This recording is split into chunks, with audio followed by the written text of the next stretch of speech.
سلطان محمود غزنوی کا ایک محبوب مشیر تھا ایاز، اور بادشاہ اس سے بہت سارا پیار کرتا تھا، بہت محبت کرتا تھا۔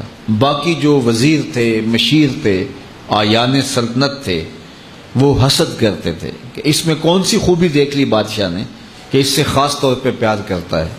تو گاہے گاہے ان کا حسد ان کی باتوں سے، ان کے رویوں سے، ان کے طرز زندگی سے اور ان کے عمل سے ظاہر ہوتا رہتا، اور بادشاہ اس کا ملاحظہ کرتا۔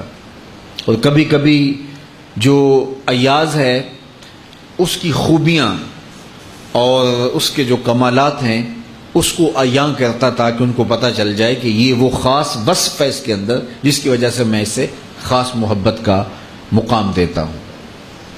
ایک دن بادشاہ نے بڑے دربار میں اپنی مٹھی میں موتی لیے، قیمتی موتی تالاب میں پھینک دیے، اور جتنے بھی وزیر تھے سب کو باری باری کہا کہ ان موتیوں کو نکال کے لاؤ اور دیکھو کہ تمہارا لباس نہیں بھیگنا چاہیے، تمہارے بدن پر پانی تک نہیں لگنا چاہیے۔ تو انہوں نے کہا کہ یہ کیسے ہوگا کہ تالاب کی تہہ سے موتی نکال کے لائیں اور کپڑے بھی بھیگے نہ ہوں، گیلے نہ ہوں، اور بدن بھی گیلا نہ ہو اور بدن بھیگے بھی نہ، تو یہ کیسے ہو سکتا ہے؟ پھر دوسرے کہا، اس نے بھی معذرت کی کہ یہ کیسے ہو سکتا ہے، شرط ہی آپ نے ایسے رکھ لی کہ موتی تہہ سے نکال کے لانے اور بدن بھی بھیگنے نہ پائے، لباس بھی گیلا نہ ہو، تو یہ کیسے ہو سکتا ہے؟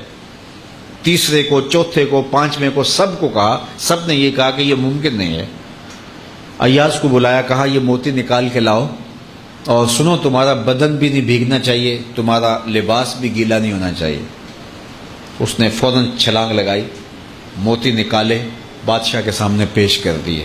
بدن نچڑ رہا ہے اور لباس سے پانی کے قطرے ٹپک رہے ہیں۔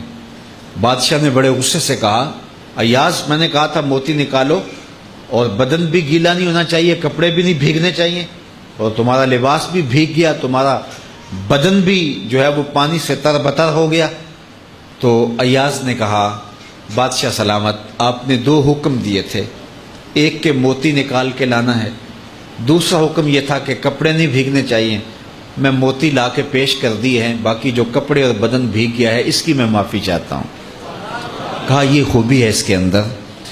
تو انسان کو نیکی کرنے کا حکم دیا گیا اور نفس رکھا گیا، اندر خواہشات رکھی گئیں، آرزویں رکھی گئیں۔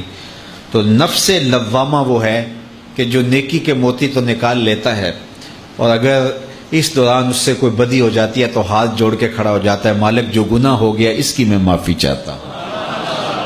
تو اللہ کہتا ہے مجھے اس نفس لوامہ پہ پیار آتا ہے جو گناہ کرنے کے بعد میرے حضور شرمندگی کا اظہار کرتا ہے۔ وہ کہتے ہیں کہ بندہ صبح فجر کے وقت اٹھنے لگا نا، تو کبھی بھی اس کی نماز قضا نہیں ہوئی تھی، شیطان نے آ کے اس کے اوپر تھپکیاں دینے شروع کر دیں اور اس کو سلا دیا، حتیٰ کہ نماز کا وقت گزر گیا۔ ادھر سورج طلوع ہو گیا تو شیطان کا کام مکمل ہو گیا، وہ اٹھا تو دیکھا سورج چڑھ گیا ہے، تو اس نے جلدی جلدی وضو کیا، مصلی بچھایا، قضا نماز پڑھی اور بار بار روئے اور اللہ سے معافی مانگے کہ میرے مالک میری نماز چلی گئی، میں نے جیسے بھی قضا پڑھ لی تو قبول کر لے۔ تو اس قدر اس نے الہاؤ زاری کی، اس قدر درد سے رویا اس نماز کے قضا ہونے پر کہ اللہ کو اس بندے پہ اتنا رحم آیا، کہا کہ اس کے نامہ اعمال کے اندر کئی نمازیں لکھ دو۔ اس کا یہ درد، نماز کے چھوٹنے پہ اس کی یہ کیفیت۔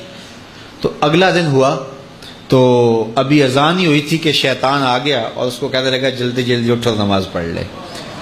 تو بات یہ ہے کہ جو گناہ کرنے کے بعد ملامت پیدا ہوتی ہے وہ ملامت اللہ کو پسند ہے۔ نیکی کرنے کے بعد اگر عجب پیدا ہو جائے، تکبر پیدا ہو جائے، ریا پیدا ہو جائے، تو اس نیکی سے وہ گناہ اچھا ہوا کہ جس کے بعد ملامت پیدا ہو جائے، جس کے بعد شرمندگی پیدا ہو جائے اور انسان توبہ کی طرف چلا جائے اور اللہ کے حضور حاضر ہو جائے۔